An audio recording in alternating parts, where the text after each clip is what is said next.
ظهرنا هنا في على مستوى شارع محافظة حسام احنا نشوفه في صور حصريه ومباشره من مكان الحادث.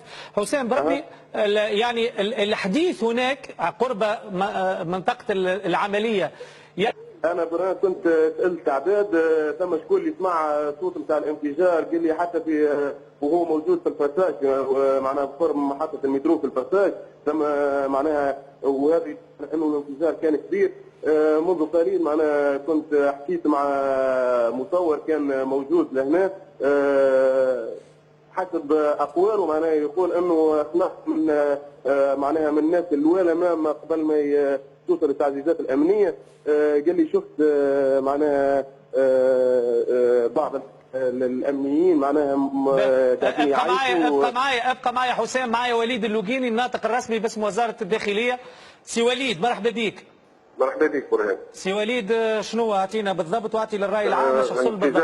انفجار في حافل الامن الرئاسي في شارع محمد الخامس على مستوى دار التجمع القديمه.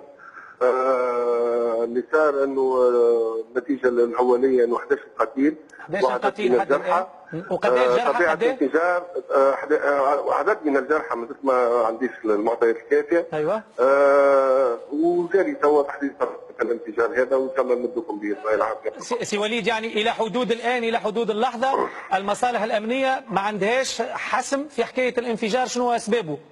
اكيد تو نمدكم في اقرب الاوقات.